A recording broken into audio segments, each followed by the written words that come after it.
एक अक्सर एक अच्छी तैयारी करने वाला स्टूडेंट इसी कारण से फेल हो जाता है।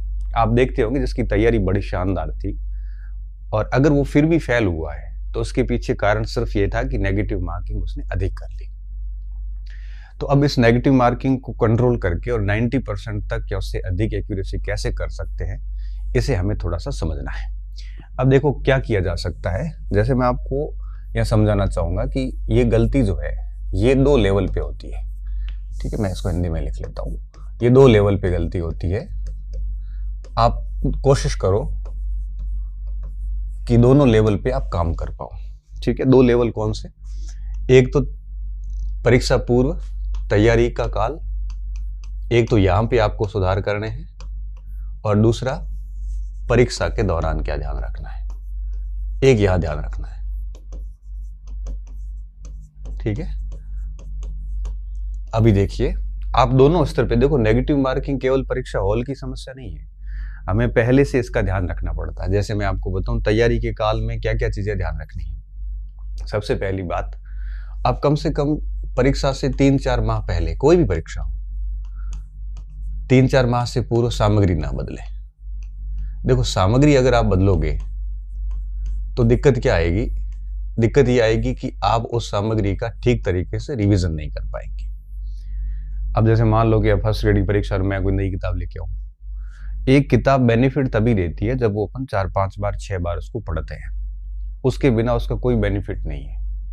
अब परीक्षा से 3-4 महीने पहले अगर आप नई किताब ले आते हैं तो उसको आप 3-4 बार पढ़ नहीं पाओगे। अगर आप पढ़ने की कोशिश कर ली तो बाकी सारी सामग्री छूट जाएगी। तो स्थिति ये होगी कि उसको भी भूल जाएंगे पुराने वाली सामग्री को, और नई वाली भी याद नहीं होती है। तो सबसे पहला काम आपको क्या करना है, 3-4 महीने पहले जो सामग्री है वही रखें, बिल्कुल नई सामग्री ना लाए। अगर लानी है नई सामग्री पहले तो परीक्षा से 6 महीने पहले, 1 साल पहले ला सकते हैं, ताकि आप उसको प्रॉपर टाइम दे सको। नई सामग्री का प्रॉपर रिवीजन नहीं हो पाएगा, पुरानी सामग्री को भी टाइम नहीं दे पाओगे, और नई सामग्री को आप 3-4 महीने में याद नहीं कर पाएंगे। तो सबसे पहला काम तो ये करना है कि ये 3-4 महीने पहले अपनी सामग्री ना बदलें, जो आपके पास है उसी पे भरोसा करके उसको बढ़िया से पढ़ें। एक काम तो ये करना है। दूसरा काम आपको क्या करना है, अभ्यास करते रहना है। और मैं जो आपको इस समय जो परीक्षा के दौरान क्या बातों का ध्यान रखना, वो अभ्यास के दौरान भी आपको रखना है, ताकि आपको ये चीजें आदत में डालनी है। वही परीक्षा में आपकी आदत काम आएगी। परीक्षा से 1 रात पहले अगर आप सीखोगे कि परीक्षा हॉल में पेपर कैसे अटेंड करना है, जो कि हम वीडियो बनाते भी हैं, कोई काम का नहीं है वो। क्यों? क्योंकि एक दिन में आप अपनी आदत नहीं बदल सकते। ठीक है, आपको 1-2 चीजें आप सीख सकते हो उससे, बाकी आपको आदत बदलने के लिए अभ्यास करना पड़ेगा। जैसे आप डेली 20-30 प्रश्न अभ्यास कर रहे हैं पुराने पेपर से, या आप संडे टू संडे कहीं टेस्ट दे रहे हैं, तो उस टेस्ट के दौरान या प्रश्नों को हल करते वक्त एक आप अपनी हैबिट विकसित कीजिए। ऐसी हैबिट हो जो मैं आगे आपको बताने वाला हूँ। तो फिर क्या होगा कि जब आप एग्जाम हॉल में जाओगे तब आप उसी हैबिट के अनुसार काम करोगे तो नेगेटिव कम होगा। तो एक तो आप अभ्यास कीजिए, अभ्यास बिल्कुल सीरियस होकर कीजिए। टेस्ट सीरीज आजकल बच्चे देते हैं, लेकिन टेस्ट सीरीज के अंदर सीरियस होकर नहीं जाते। मैं कहता हूं कि टेस्ट सीरीज को आप 3 घंटे अगर टेस्ट सीरीज का पेपर दे रहे हो तो 3 घंटे बहुत गंभीरता से पेपर दीजिए। ठीक है ना? हो सकता है टेस्ट सीरीज का सिलेबस भले आप गंभीरता से ना पढ़ो, आप अपने रूटीन से पढ़ो, टेस्ट सीरीज को आप एक दिन पढ़ के चले जाओ, मगर टेस्ट सीरीज का टेस्ट जो आप नियमित जो 3 घंटे दे रहे हैं वो ऐसे दीजिए जैसे सच में आप एग्जाम दे रहे हैं। उसमें धीरे धीरे आदतें विकसित कीजिए जो आपको यहाँ काम देगी। तो नेगेटिव मार्किंग को कम करने के प्रयास जो है वो परीक्षा से 3-4 महीने पहले शुरू हो जाने चाहिए, तभी उस पर काम होता है।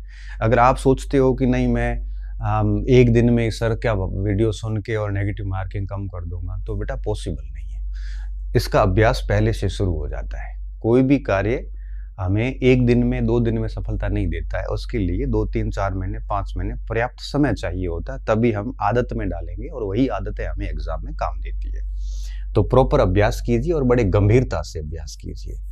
अभ्यास ऐसा कीजिए जो आपकी आदत डालें। अभी हम क्या करते हैं, ऑनलाइन पेपर देते हैं, सोते सोते ऐसे क्लिक कर लेते हैं, यही आदत परीक्षा में जाती है। अभी हम नहीं आ रहे उस पर तुक्के मारते हैं, फिर यही आदत बन जाती है, परीक्षा में गलतियां करते हैं। अभी हम ज़्यादा प्रश्नों को पढ़ते नहीं है, सीरियसली करते नहीं है, ये आदत बन जाती है। छोटी छोटी गलतियां हम करते हैं, लापरवाहियां करते हैं और ये आदतों का रूप ले लेती है और यही आदतें एग्जाम हॉल में आपको फेस करनी पड़ती है। तो बहुत अधिक बात नहीं करूंगा। एक तो ये ध्यान रखना, सामग्री मत बदलना। अभी फर्स्ट ग्रेड के एग्जाम है तो बिल्कुल मत बदलना। आगे सेकंड ग्रेड सितंबर में एग्जाम है, अभी अप्रैल चला गया, मई जून जुलाई अगस्त 4 महीने रहे, अब सेकंड ग्रेड की भी सामग्री नहीं बदलनी। अभी अध्यापक का जनवरी में पेपर है, उसका अभी आप कोई सामग्री बदल सकते हो अगस्त सितंबर तक, उसके बाद उसकी भी मत बदलना। ठीक है, अभ्यास करना है और बड़ा गंभीरता से अभ्यास करना है। अभी आजकल के बच्चे PYQs करते हैं ना, पुराने परीक्षाओं के प्रश्न, तो उसका उत्तर पहले देखते हैं, प्रश्न बाद में देखते हैं। प्रश्न देखते सीधा पहले उत्तर देखते हैं, फिर ये कोई अभ्यास नहीं है, ये आप अभ्यास के नाम पे ढोंग कर रहे हैं। आप तो क्या करिए, आप तो उत्तर के ऊपर पेज रखिए और पूरी तरीके से सोचिए कि इसका उत्तर क्या हो सकता है। सारे लिंक बिठाइए, इधर से उधर से एलिमिनेट करिए। आप तो 2 सेकंड के अंदर ही उत्तर देखते और फिर कहते हैं तो मुझे आता था। ऐसे अभ्यास करोगे तो आपकी बड़ी गंदी आदत पड़ जाएगी। आप पर एक प्रश्न के सामने इतना जल्दी सरेंडर अगर करोगे तो एग्जाम हॉल में भी आपकी यही आदत रहेगी, और एग्जाम हॉल में आप इतना जल्दी सरेंडर करने लग गए तो निश्चित तौर पे ये भाषणबाजी या जो हम बातें बता रहे हैं कोई काम की नहीं है। तो अभ्यास करिए, गंभीरता से करिए और 3-4 महीने पहले सामग्री ना बदलें, इस बात का विशेष तौर पे ध्यान रखें। और आखिरी बात, परीक्षा से 15 दिन पहले या 20 दिन पहले एक बार पूरा रिवीजन याद करके कर लें बढ़िया तरीके से। जितना भी सिलेबस है, जैसे जून में अभी फर्स्ट ग्रेड की परीक्षा है तो आपको अपनी क्षमता पता है कि एक बार मैं कितने में कर लेता हूँ, तो 15-20 दिन पहले आप पूरा सिलेबस जो आपने अभी अपनी तैयारी में पढ़ा था, बस एक बार नज़रों के सामने 100% सिलेबस निकाल दे जो आपने तैयारी के दौरान पढ़ा है। क्योंकि अगर लास्ट दिनों में रिवीजन नहीं होता है, 15-20 दिन में एक रिवीजन, लास्ट रिवीजन नहीं होता है, तो कई सारे फैक्ट धुंधले हो जाते हैं। और कई फैक्ट धुंधले अगर हो गए तो परीक्षा हॉल में जब वो फैक्ट आते हैं तो धुंधले फैक्ट अक्सर नेगेटिव मार्किंग की ओर ले जाते हैं। तो एक लास्ट रिवीजन जो है परीक्षा से 15-20 दिन पहले, इतना बहुत ध्यान रखना इस चीज का कि जैसे 23 तारीख को परीक्षा है तो मैं आपकी जगह होता तो 1 तारीख को ही वो सारे कंटेंट को इकट्ठा करता जो मैंने मेरी पूरी फर्स्ट ग्रेड की तैयारी में पढ़ा, और उसको क्या करता, आपके 15-20 दिन एक बार पूरा सिलेबस नजरों से निकाल के फिर पेपर देने चला जाता। इससे आपके 5-7 सवाल नए सही होते हैं और 5-7 सवाल कम गलत होते हैं। तो ये जरूर करना। आपने 3 साल बढ़िया तैयारी करी मगर लास्ट 15-20 दिन एक बार बढ़िया रिवीजन नहीं किया तो आप मान के चलिए कि आपको 8-10 प्रश्नों का सीधा लॉस हो जाएगा। इसलिए कहते हैं कि परीक्षा का जो लास्ट मोमेंट्स होते हैं वो बड़े महत्वपूर्ण होते हैं। तो इस स्थिति में हमें लास्ट एक अंतिम रिवीजन परीक्षा से 15 दिन पहले आपको बढ़िया से करना है। एक काम ये करना है। दूसरा, आज से जो आप अभ्यास करते हैं, अभ्यास बड़ा गंभीरता से करें। कैसे अभ्यास करना इसकी मैं इसके अंदर बताऊंगा। और 3-4 माह पहले अब कोई सामग्री नहीं बदलनी है, सामग्री आपको वही रखनी है, क्योंकि अगर आप सामग्री बदलोगे तो प्रॉपर रिवीजन नहीं हो पाएगा। और चौथी बात अपन ये कह सकते हैं कि पढ़ते वक्त केवल पढ़ना ही नहीं है, साथ में मनन भी करना है। आंखें बंद करके मनन करिए, आप कंटेंट को याद करने की भी कोशिश करिए। हम अगर उपन्यास की तरह पढ़ते जाएंगे और उसको अगर याद नहीं करेंगे, अगर दिमाग को सक्रिय रख के मनन नहीं करेंगे तो चीज़ें याद नहीं होगी, और परीक्षा में जब जाओगे तो चीज़ें आएगी तो पढ़ी हुई, लेकिन याद हमने की नहीं थी, तो वहाँ जाके हमारे कन्फ्यूज़न पैदा करेगी और कन्फ्यूज़न में हमारे अक्सर नेगेटिव मार्किंग होती है। इन 4 बातों का ध्यान आपको परीक्षा से पहले रखना है, ठीक है, अभी से रखना है। फर्स्ट ग्रेड, सेकंड ग्रेड, अध्यापक, प्रोफेसर, इन सब के लिए ये बात लागू है, हर परीक्षा के लिए बात लागू है, ठीक है। तो जब भी पढ़ते हो, तीसरे चौथे रिवीजन के बाद में आप मनन करिए। जो आपने पैराग्राफ पढ़ा है उसको दिमाग से सोचिए कि मैंने इसमें क्या पढ़ा है, इसमें कैसा प्रश्न बन सकता है। थोड़ा सक्रिय माइंड रखोगे तब आपके दिमाग में आएगा कि इस पैराग्राफ से ये सवाल बन सकता है, इस पैराग्राफ से ऐसा सवाल बन सकता है। आप खोजी बन जाइए एकदम से। हर लेसन से, हर पैराग्राफ से खोजिए कि क्या क्या प्रश्न बन सकता है इसका। एक्टिव माइंड रखिए, और अगर इस तरह से करोगे, मनन करोगे, खोजी दिमाग रखोगे, प्रश्नों की प्रकृति को समझोगे, तो चीज़ें आपको याद होनी शुरू हो जाएगी। और जब याद होगी तो नेगेटिव मार्किंग नहीं होगी। नेगेटिव मार्किंग हमेशा आधे ज्ञान से होती है या कंफ्यूजन से होती है। बाकी जो आपको पूरा पक्का आ रहा है उसमें नेगेटिव हो ही नहीं सकता, सीधी सी बात है। तो आप मनन करिए, केवल पढ़ना ही, रीडिंग ही नहीं मारनी है उपन्यास की तरह, बल्कि विषय वस्तु को सोचना भी है। पढ़ने के बाद में सोचते सोचते ऐसे भी सोचना है कि इसका सवाल कैसे बन सकता है। सोचते सोचते आपको उसको याद भी करना है कि मुझे ये चीज़ें याद करनी है। उन कीवर्ड्स को अंडरलाइन भी करना, ताकि लास्ट 15 दिन के रिवीजन में वो कीवर्ड्स आपको रिवीजन में काम आते हैं। क्योंकि जो लास्ट रिवीजन होते हैं उसमें लाइन टू लाइन रिवीजन नहीं किया जाता। लास्ट रिवीजन कीवर्ड्स के होते हैं, जो मेन बिंदु आपने अंडरलाइन किए हैं उन बिंदुओं का ही रिवीजन होता है। लाइन टू लाइन करोगे तो 15 दिन में शायद सिलेबस पूरा का पूरा हम रिवीजन कर भी नहीं पाएंगे। तो परीक्षा से पहले एटलीस्ट इन 4 बातों का तो ध्यान रखना ही रखना है। अब देखो, नेगेटिव मार्किंग का एक तो चरण आपने क्लियर कर लिया। अगर ये चीजें करी, उसके बाद परीक्षा हॉल के दौरान क्या करना है कि नेगेटिव मार्किंग नहीं हो। परीक्षा हॉल के दौरान सबसे पहली कोशिश ये करनी है कि जैसे समसामयिक का पोर्शन है या फिर कोई तथ्यात्मक प्रश्न है या कोई अनसुना प्रश्न है जो बिल्कुल आपने कभी सुना ही नहीं, ऐसे पे कभी तुक्का ना लगाए। क्योंकि देखो, करंट अफेयर्स के जो प्रश्न होते हैं इसमें पूर्व ज्ञान का कोई रोल नहीं होता। और जब पूर्व ज्ञान का कोई रोल नहीं है, जैसे मान लो आ गया कि ये साइबर सम्मेलन कहाँ हुआ, अब इसमें आपका पूर्व ज्ञान तो काम का नहीं, क्योंकि पूर्व ज्ञान वो जयपुर में हुआ होगा, इस बार शायद जयपुर में हुआ। तो ऐसी स्थिति में अगर आप यहाँ पे पूर्व ज्ञान का यूज करोगे तो कोई सेंस नहीं है। समसामयिक में पूर्व ज्ञान बिल्कुल काम का नहीं होता है, वर्तमान ज्ञान ही काम का है। देखो, सब्जेक्ट में पूर्व ज्ञान काम आ जाता है, इतिहास में आ जाता है, ज्योग्राफी में, पॉलिटिकल में, सब में आता है, लेकिन करंट अफेयर में कभी पूर्व ज्ञान काम नहीं आता। ऐसी स्थिति में अगर आपको एग्जैक्टली उसका उत्तर आ रहा है तो कर लो, नहीं आ रहा तो बढ़िया तरीका ये कि उसको छोड़ दो। कोई पुरस्कार पूछा है, अगर आ रहा है तो करो, नहीं तो छोड़ो, क्योंकि पूर्व ज्ञान काम का नहीं। क्योंकि पूर्व ज्ञान अगर काम का होता तो हम अनुभव का उपयोग करके उस पर गैस लगा कर सकते थे, गैस पावर से सही होने की संभावना रहती है। तो ऐसे समसामयिक के प्रश्न हो, तथ्यात्मक प्रश्न हो और अनसुने प्रश्न जो आपने कभी नहीं सुने, कृपया करके ऐसे प्रश्न छोड़ दें आप। क्यों? क्योंकि आपको ये नहीं आ रहे हैं, यहाँ प्रायोगिकता 0% है आपके सही होने की। क्यों?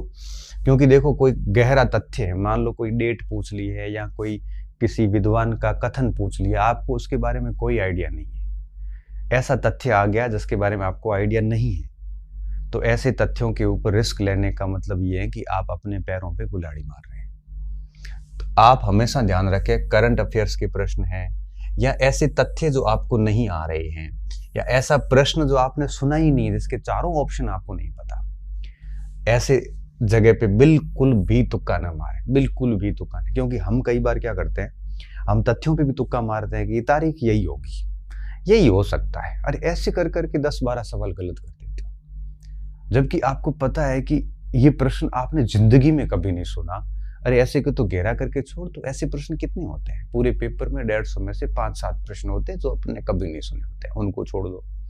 ऐसे गहरे तथ्य, डेप्थ वाले तथ्य जो आपने कभी नहीं पढ़े कि 1857 की क्रांति में राजस्थान के किस ठिकाने से एक सेना बहादुर शाह जफर की बेटी की सहायता के लिए गई थी।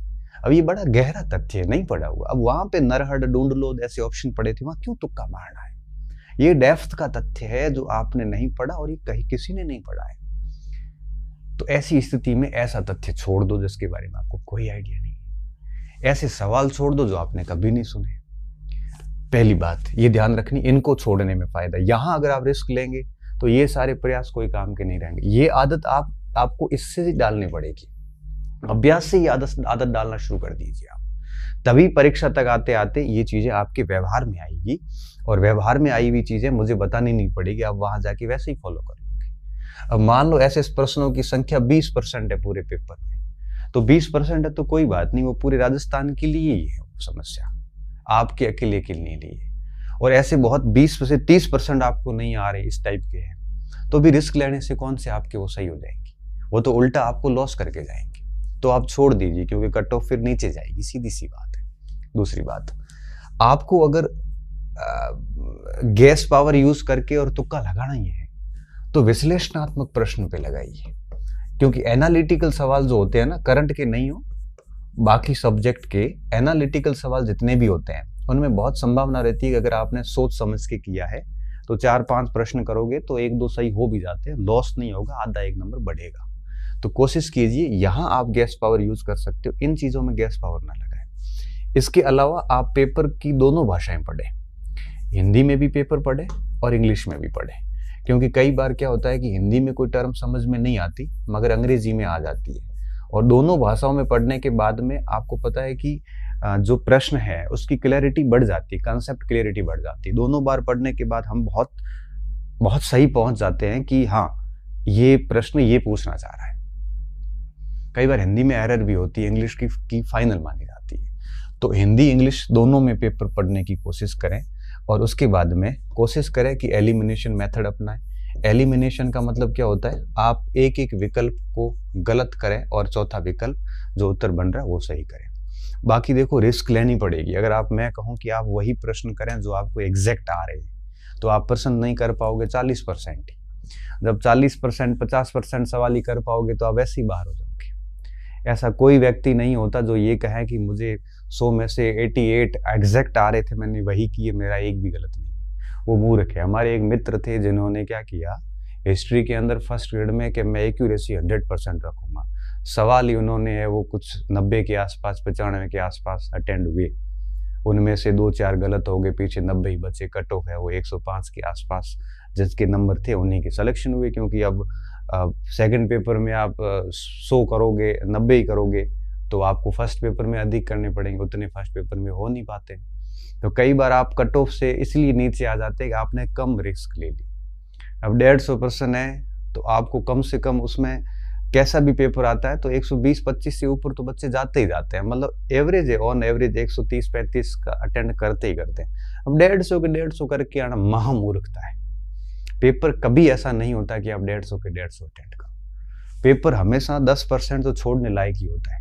ठीक है, बाकी पेपर के नेचर होते हैं, सबके अलग अलग नेचर होते हैं, लेकिन मैं सिर्फ यही कहूंगा कि तैयारी के दौरान आप ये काम करना, और ये काम आज से शुरू कर दो ताकि परीक्षा तक आपकी आदतें बढ़िया हो जाएगी। और परीक्षा के दौरान आपको ये करना है, ऐसे तथ्यों को छेड़ना नहीं है। विश्लेषणात्मक प्रश्न पे आप रिस्क लीजिए, यहाँ रिस्क जरूरी है, और रिस्क के बिना भी काम नहीं होता। हिंदी इंग्लिश दोनों में पढ़िए और साथ में एलिमिनेशन मेथड को अपनाइए। बाकी पेपर कैसे अटेंड करने हैं ये बातें हम ओपन और बाद में करेंगे। अभ्यास आप इस तरह से शुरू कर दीजिए अभी से, ठीक है। फिर देखना आपका निश्चित तौर पे कम से कम गलत होंगे। पेपर को प्रश्न को आप अच्छे से पढ़ लेते हैं, दोनों भाषाओं में अच्छे से ऑप्शन पढ़ लेते हैं, फिर कोई जल्दबाजी नहीं करते हैं, तो निश्चित तौर पे आपका ये सही हो जाएगा। अभ्यास में एक चीज और ध्यान रखें, जैसा मैंने पहले भी बताया कि सीधा उत्तर कभी नहीं देखें। पहले कोशिश ये करें कि आप है वो प्रश्न पढ़ने के बाद दिमाग में सोचें इसका उत्तर क्या है। दिमाग में नहीं आ रहा तब ऑप्शन देखें, फिर एलिमिनेट करके फिर उत्तर निकालें। आप सीधा है वो उत्तर देखोगे तो आपका अभ्यास कोई काम का नहीं। उम्मीद कर रहा हूँ कि आपको ये वीडियो नेगेटिव मार्किंग दूर करने में मदद करेगा। ये प्रश्न बहुत अधिक पूछा गया, इस वजह से मैं उपयुक्त समय मानते हुए इसको अभी बना रहा हूँ कि आगे कई सारे एग्जाम्स है बच्चों के, तो मुझे लगता है ये डेफिनेटली फायदेमंद होगा। अगर आप इससे भी बढ़िया किसी टैक्टिक्स पे चल रहे हैं तो चलते रहिए, और इसमें से कोई बात आपको ठीक लगती है तो अपना लीजिए, कोई ठीक नहीं लगती है तो इग्नोर करिए। बहुत बहुत धन्यवाद।